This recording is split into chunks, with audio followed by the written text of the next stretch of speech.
So the first caring team started here at Polydeck, and I want to share a little bit about our experience and how it evolved over time.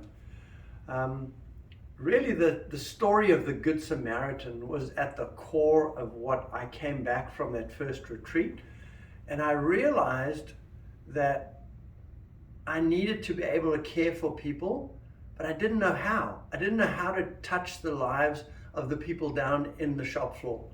I was in my office, and how would I find out what was important to the employees? Who was in the ditch, like the story of the Good Samaritan?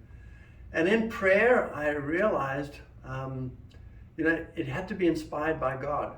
And this picture that you see here was one of the very first pictures that I got and put in my office. And this is where the CEO of a company consults with our Lord and says, "Help me." And that's what I did. In the beginning, I said, "Help me, Lord. I don't know how to do this." And so with that first caring team, what I realized here at Polydeck, there was a lot of mistrust. The employees didn't trust management. And we tried to figure out how were we going to resolve that issue. And if we thought of the mistrust that was down there, we had to create ways that were meaningful to the employees to bring about change, to show that we really cared for the employees. And the only way to do that was to really listen to what the employees were saying. I just didn't know how to do that. So that's where this idea of a caring team that was elected by the people, bringing the needs and wants and desires of the people to management, got into my head. And so you are the voice of the people. You're going to hear a lot of things from the shop floor, from the people, that will have to come through you and be filtered through you to come to management. And so I want to give you an example of what happened early on. Our employees, I didn't really know what the problems were, so we formed a caring team, and we asked the caring team, can you find out from the people, what is it that they really need? And the first program that they came back with was a smoking shelter. We realized that the employees were on their break.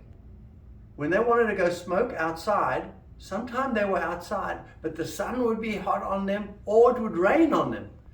And so they came to the caring team and said, that would be great if we could just have a smoking shelter.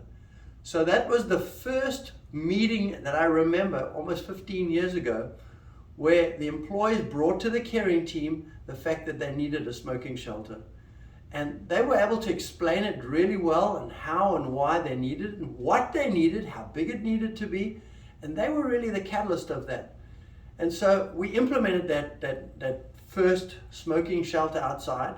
It didn't cost much money, but it was very important to the employees that they were heard, that their needs were heard, and also they started to trust management, that what they said was heard by management, and that the caring team was able to be that facilitator and create this new, better world for them. One thing I do want to share with you, you've got to be really careful with these caring teams, is employees will bring things to you that you really are not supposed to be dealing with. This is not a union. It's very different to a union. It's a caring team. So things like, for example, pay, performance, benefits, those are off limits. And those should be handled by the HR department. This is not a caring issue for the caring team to deal with. So I wish you lots of luck as you go forward on this caring team. And hopefully that little story helped you to understand a little bit about how we started. So thank you.